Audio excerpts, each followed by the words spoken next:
Hi guys, and welcome back to the Devine Witch. So as you can tell from the intro, we are going to be talking today about the ego. And should you really be destroying your ego or should you be feeding your ego? Now, I'm going to put this disclaimer. These are my own personal thoughts and opinions. And they may differ from what you believe or what you've been taught or the path that you walk. So take that with caution. So, when it comes to the debate of should you feed the ego or destroy the ego, it's not as simple as yes or no.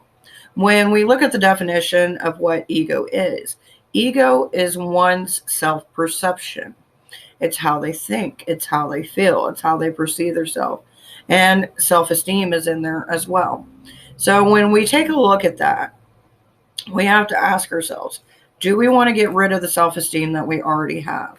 For the majority of us, we can say no. Do we want to get rid of some bad habits? Of course we do. Maybe it's unhealthy eating, maybe it's willpower, whatever it may be. Now, there are a lot of different opinions when it comes to the ego. There are many followers who say that you must destroy the ego to be able to truly ascend. And I kind of agree with that to an extent. I believe that you have to sometimes let go of your own bullshit to be able to actually see what is going on in the world around you. Sometimes we get so obsessed with our own emotions and our own thoughts and how something that we do may affect us, or maybe that we don't do will affect us.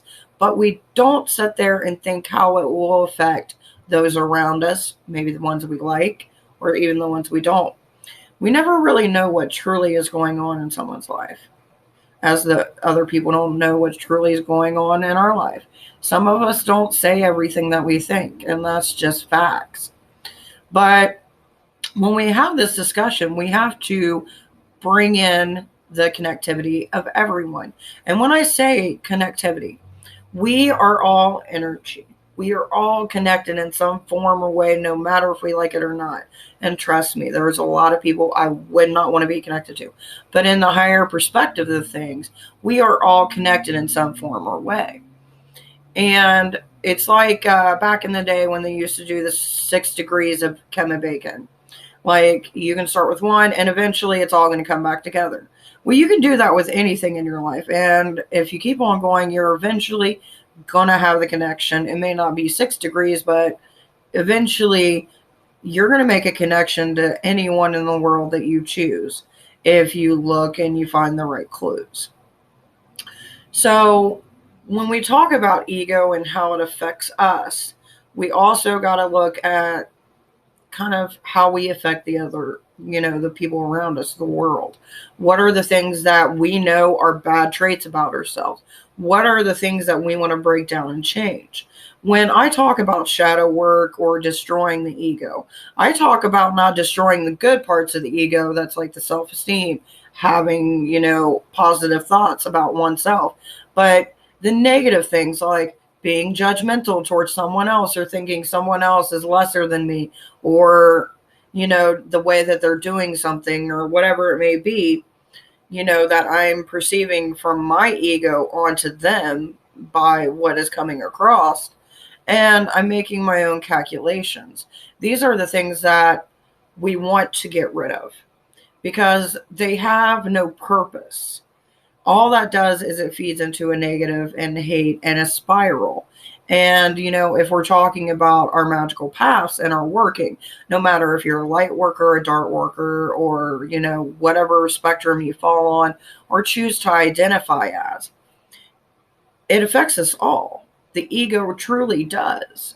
And some of us have been affected by parents who were so egotistical that it messed you up for parts of your life until you either got help or you just learned to deal with it.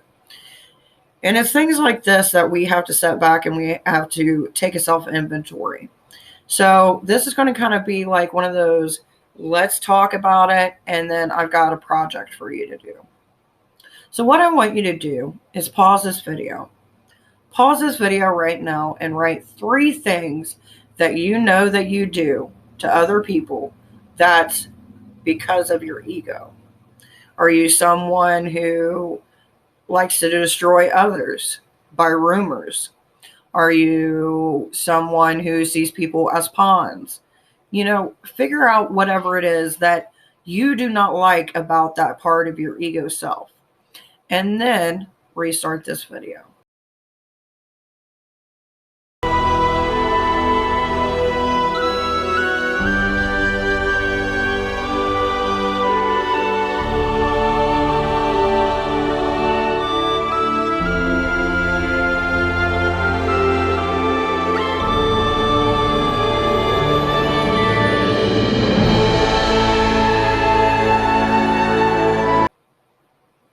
For those of you who are just now tuning back in or are going through all the way of this video, we did that exercise because I want you to look at it. And if you want to, please feel free to share those down below, because even though it may feel personal for you, by the way, before I finish this, no one is to come after someone else in the comments. This is an exercise of growth and acknowledging the bullshit that we know is true. So if someone comments 3 things, 1 thing, 2 things, whatever it is that they put in on their list, if you don't have nothing nice to say, don't fucking say it. That's pretty simple. Or I'll kick you off. Because last thing I wanted to do is for people to come here, be open and honest, and then have people step on them. But I don't honestly think that's any of you guys, so don't worry. We're cool. So if we take the self-inventory like you just did, look at it. What are the things that you see? Feel free to throw them in the comments down below. Maybe someone else is dealing with the same thing that you are, and maybe you can build a friendship to try to help each other to work on it. Have someone that you can be like, hey, this is what happened in a situation, and this is what I did. This is what they did. Do you think that I went too far with it? And don't be nice to them. Be honest, because we're trying to help with the growth. And the reason I say is get someone that's honest to help you out. Because sometimes when it comes to change and getting rid of stuff, we can only see so much past those blinders that we have for ourselves. And then we have to rely on those around us to kind of try to help us out. So, ask someone in your life that will always be honest with you, no matter whether you like it or not. And then have that person, that you can talk to, like, hey, I'm doing this and I'm doing that, and I realize it's bad. I feel like I did this. Or maybe it's something you did in your past and you want to make amends for it. Then do that. Not everyone's going to accept your apology or believe what it is that you're going to say. That's just facts. Unfortunately, you can't change how people perceive you from what the past did. But you can show them by showing the actions of the self-betterment that you're trying to do. And now here's the big kicker. How does this come along in our magical practice? Here's my personal view. So when we're talking about the ego and we're taking parts that no longer suit us, right now we are close to Maven. Or Maven had just passed by the time this video will be put out. But during this video, it is around Maven. That's harvest season, the last harvest season of the year. We're looking at reaping what we sowed in the beginning of the year.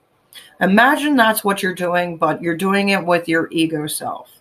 You're taking the parts of yourself that are dead and rotted, that are no longer useful to you in your journey in life, whether it be spiritual, magical, or just life in general. What of that part that you can control, that's yourself, that you can change? So that way, as these months go on, and if you decide to do shadow work within the darker months, and then do a rebirthing of oneself during spring, and start sowing them seeds of betterment, this gives you the time to actually weed through all that bullshit. Now, you know me, I try to be as open and honest as possible. There's things that I've always had to work on. My anger is one, which is fed by the ego. the entitlement of being better than someone that did something stupid, that to me just seems like common sense. Another one of mine would be, sometimes I get lost in loving chaos, and I feed the fire with the fuel. And over the last couple years, I've slowly embittered, that's not a word, but I slowly bettered myself to a point to where I'm happy where I am, but I'm not stopping the progress. When we talk about destroying the ego, or we talk about rebuilding the ego in a healthy manner, most people think that it's done in like a couple months, a couple years. But if you're truly trying to keep this to where you get to the point to where you're ascending to a higher plane, there's always going to be a test to see if that is still the process, or do you still go into those old ways. It's hard, especially if you look after years and you've worked and you worked on the same thing and you got your support system and you're like, it's just never going to happen. But it will. You have to give it time. You didn't just suddenly become an asshole or whatever it is you're dealing with in just a matter of a night or a day or a year or even a couple of years. So why would you think that it would just happen like that for it to stop? There's always new challenges that we face, even within our pagan community. Let's take the pagan community as a whole, and let's look at that. So let's say, for instance, you're someone who's very critical of the pagan community, which honestly, even though I am part of the pagan community online and offline, there are things that need help and could improve in certain ways. But it's hard to do when you're either one person or you have a group and there's a few bad apples that just don't care. That's why it's important to speak up, not in a harsh way or a cruel way, but in a nurturing way, and to have the communication and the talks and trying to work through it. The worst thing that you can do, no matter if it's pagan community or life or even yourself, is shut down the possibility of growth and communication. People get so worried and so high strung of, well, this person might be there, or this might happen, or I was kind of an a-hole at this time and I'm afraid to be, whatever. But at a certain point, you have to take accountability like you do within your magic. If something messes up and doesn't go right, you're not going to blame the candle. You're going to blame yourself. So if you mess up somewhere in the line of whether it was something you did to someone else or something that you've done to yourself, or, whatever it may be, you have to look.